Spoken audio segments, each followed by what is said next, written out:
dessa coluna de hoje e para analisar os números da avaliação do presidente Jair Bolsonaro, né? Mais pessoas desaprovam o governo do que aquelas que aprovam, apesar de uma tendência de alta entre aqueles que têm uma visão positiva sobre o governo. Em janeiro, 31% aprovavam, agora 41%. Parece ser uma trajetória lenta, mas estável de avanço na avaliação positiva do governo do presidente. Professora. Então, eu acho importante, primeiro, bom dia a todos, boa sexta-feira. Eu queria, sobre isso, ressaltar o esforço, esse é o resultado de um esforço de Jair Bolsonaro, mas também de seus apoiadores no parlamento, em aprovar uma série de medidas que permitissem reduzir um pouco o efeito nefasto do aumento da inflação sobre o poder de consumo dos brasileiros, que estava criando um ambiente, né, economicamente muito hostil e, portanto, uma percepção de desconforto que prejudicava e impactava a avaliação do governo Jair Bolsonaro. Então, como é que eu observo essa oscilação positiva na avaliação do governo? Como um resultado de políticas como o aumento no Auxílio Brasil, como o aumento no Auxílio Gás e, sobretudo, a redução do preço dos combustíveis, assim como a concessão de benefícios diretos aos caminhoneiros, taxistas e outras categorias. Com isso, você reduz essa sensação de mal-estar econômico e tende a melhorar a avaliação do governo, que é um elemento chave na possibilidade de reeleição ou não. Por quê? Porque todo pleito em que você tem como candidato um incumbente, ou seja, um presidente que está concorrendo à eleição, na verdade, um plebiscito sobre a avaliação do seu governo, né? Se o governo é bem avaliado, ele tende a ser reeleito. Se o governo é mal avaliado, o oposicionista tende a ser eleito. Então, esse número, né, da avaliação do governo Jair Bolsonaro é um número chave para a gente entender a eleição. Então, ele está chegando em 41%, é um indicador de que ele está aumentando as suas chances de se reeleger. Mas a aprovação pessoal é só de... não sei se só, né? Enfim, essa expressão aqui, adjetivando o número, é por minha conta, professora. Mas é de 34. É o maior número desde o início de 2021. Ele não tinha, nesse período todo, uma aprovação tão alta pessoal de 34%. Mas ainda é menor do que a avaliação positiva do governo, professor. E aí, isso pode também ser um diferencial para o resultado das ações da máquina para as eleições? Exato. Não é tão alta quanto a avaliação do governo, até porque Bolsonaro ele tem uma retórica muito agressiva, muito radical, que de alguma maneira prejudica a sua aprovação pessoal por segmentos que a gente chama do eleitor médio, principalmente mulheres que não se identificam muito com essa retórica muito agressiva, muito radicalizada. Então, a sua aprovação pessoal ela é menor do que a aprovação do governo, né? A aprovação do governo está muito ligada a uma sensação de mal-estar ou de bem-estar econômico. Então, essas medidas econômicas que foram aprovadas recentemente, elas têm um impacto direto nessa aprovação do governo Jair Bolsonaro. Mas eu quero deixar aqui uma ressalva de que esse recurso que está sendo jogado nessas políticas que têm data para acabar, que são eleitoreiras, que são desarticuladas de um projeto e, portanto, né, de uma resolução ou de um amortecimento das condições de vida da população, elas vão cobrar um preço. Por quê? Porque esses recursos vão ser tirados e já estão sendo tirados de outras rubricas que são usadas para financiar políticas públicas propriamente ditas.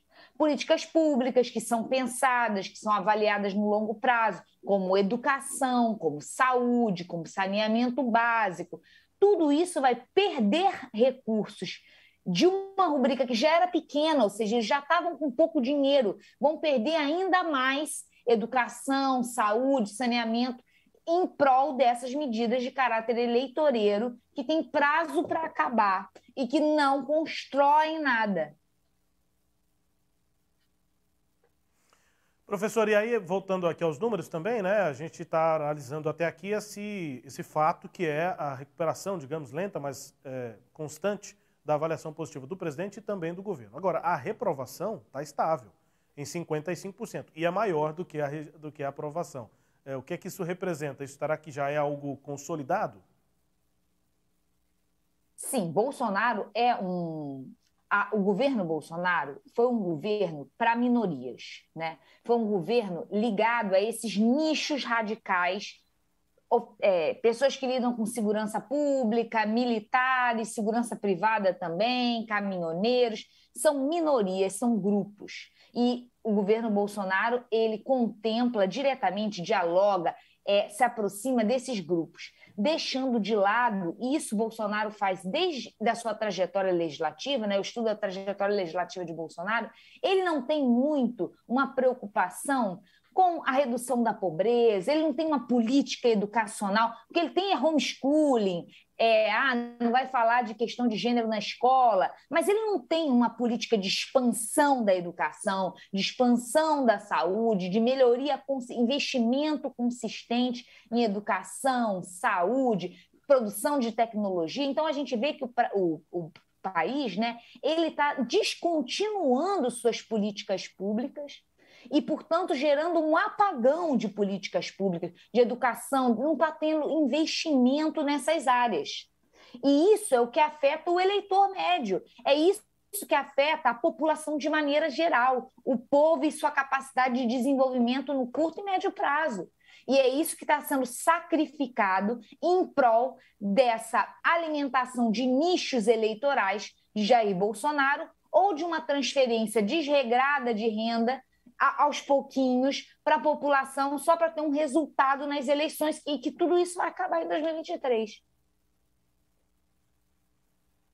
Professora, colocando aqui então outro ingrediente, né, nessa análise sobre as eleições, que é o outro lado, ou seja, a candidatura que faz oposição direta, né, ao presidente Bolsonaro, que é a do ex-presidente Lula, que parece ter estagnado nas pesquisas, enquanto que a aprovação do governo do presidente Bolsonaro vem subindo gradativamente, a intenção de voto também tem subido gradativamente, aí, claro, isso se encaixa perfeitamente com a análise que a senhora está fazendo, né, sobre as ações que o governo está tendo. Agora, qual é que cenário eleitoral a gente pode ter a partir disso?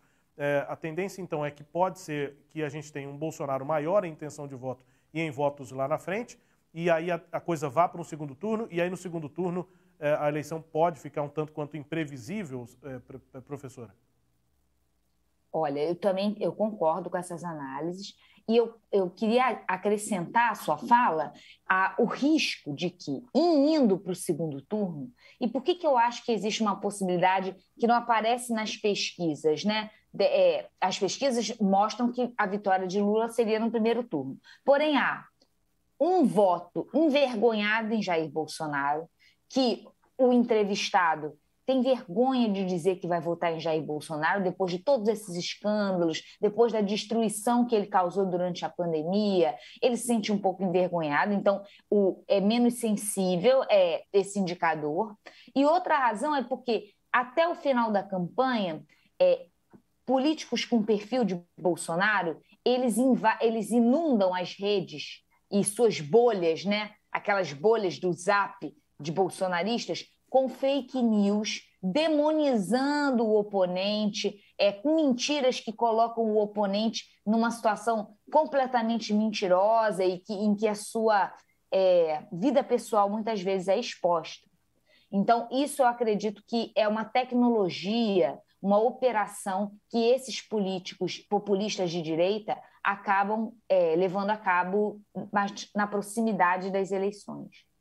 E outra coisa que eu quero deixar muito claro é o risco dessa eleição não ser resolvida no primeiro turno.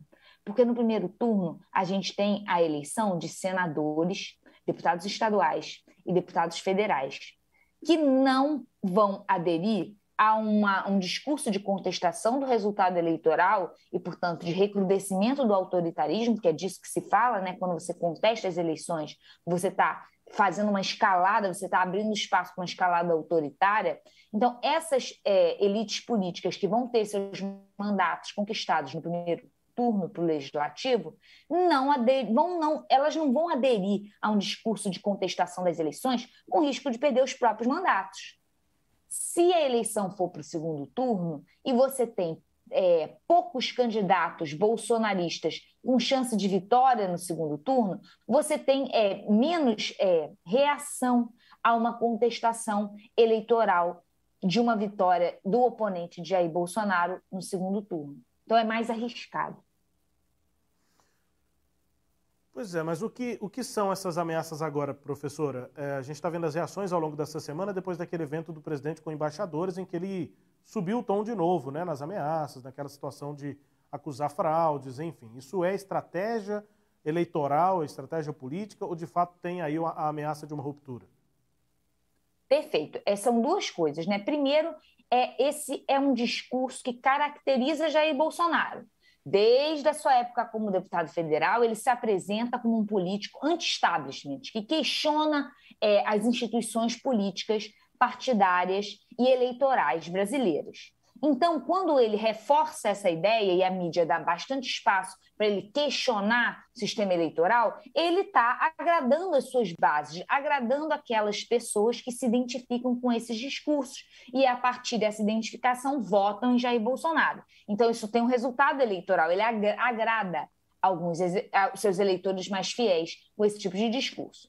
Esse é um lado. O outro lado é o fato da gente ter um mandatário questionando, fazendo avaliações negativas, contestando os poderes, as instituições políticas, o sistema eleitoral, isso abre um processo de erosão institucional, de destruição das instituições, de esvaziamento da democracia liberal. Então, quando você fica pensando, vai ter golpe, não vai ter golpe, não é tanto sobre um momento de golpe, uma ruptura que é um momento, é um esgarçamento, é uma erosão, é um desfacelamento, e ele ocorre durante um período, e ele está se acelerando agora, nesse momento, em que as instituições estão sendo muito tíbias, muito pouco contundentes na reação a essas ameaças, a essas contestações e a esse esvaziamento. É o que eu ia perguntar agora, professora, como é que as instituições, então, se blindam, né? As notas, as manifestações parecem ser meio frágeis, digamos assim, ou até um pouco encurraladas, a impressão que dá é essa, mas na prática elas não estão ou estão, professora? Olha, em vez de encurraladas, eu gostaria de usar um outro termo, que é coniventes. As instituições estão sendo coniventes com essa escalada longeva, porque começou desde a sua trajetória legislativa, em que a gente tem um político que apresenta um ideal autoritário, né? Ele não nega que o modelo de política e de Estado que ele utiliza é o modelo da ditadura militar, que é autoritário, em que não há separação de poderes, em que não há democracia liberal. Esse é o modelo e ele não esconde. E ele vocifera, ele fala sobre isso constantemente. E não é censurado pelas instituições. Ele não é punido por defender, por exemplo, a tortura, por defender, por exemplo, o fechamento do Congresso, por xingar ministros. Tudo isso são crimes. E ele não é punido por isso. Então, há uma certa conivência das instituições que permite essa escalada nesse discurso autoritário de Jair Bolsonaro. E a tendência é que isso se intensifique, né?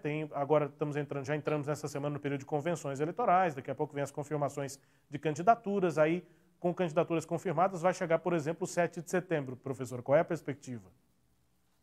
A perspectiva é uma reedição, um tom a mais do que aconteceu em 2020 ou 2021, que teve aquele escândalo todo. Eu não me lembro, acho que foi 2021, né? Ano passado, 2021. Ano passado. Então, o provável é que isso vá se acentuando. Não teve em 2020 por causa da pandemia. Então, eu acredito que o mais óbvio será uma escalada, porque Bolsonaro observa, ele nunca volta atrás.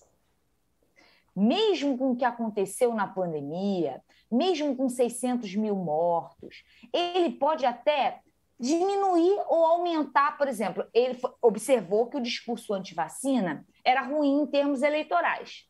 Então, ele diminuiu o uso desse discurso antivacina, mas ele não volta atrás, ele não pede desculpa, ele não retrocede. Então, observando essa regularidade em Jair Bolsonaro, que é uma escalada progressiva, eu acredito que nós vamos ter uma escalada progressiva dessa contestação nas ruas em 2022. E isso já está sendo amparado por uma série de motociatas e encontros que estão acontecendo. Por exemplo, se eu não me engano, essa semana vai ter, no Maracanãzinho, aqui no Rio de Janeiro, o evento de lançamento de Jair Bolsonaro. É claro que isso já vai ser um evento em que vão se vociferar contra as instituições, contra o sistema eleitoral, e com isso você vai criando um ambiente que é como se ele fosse toda hora empurrando a linha do que é inaceitável para frente, e aí causando mais destruição dessas instituições liberais. Só estava confirmando isso, é isso. Domingo agora, dia 24, tem, portanto, essa convenção do PL no Rio de Janeiro e já foi autorizada, inclusive, a entrada sem ingresso. Então vai ser, basicamente, muita gente lá em mais uma oportunidade dessa, como motociata, como essas manifestações aí em torno do bolsonarismo, né? Professora, muito obrigado pela conversa aqui com a gente em mais uma oportunidade e a gente conta, né, com o auxílio da senhora em outras também, em futuro próximo. Obrigado, bom dia, bom trabalho. Obrigada, gente. Boa sexta-feira para todo mundo. Até a próxima.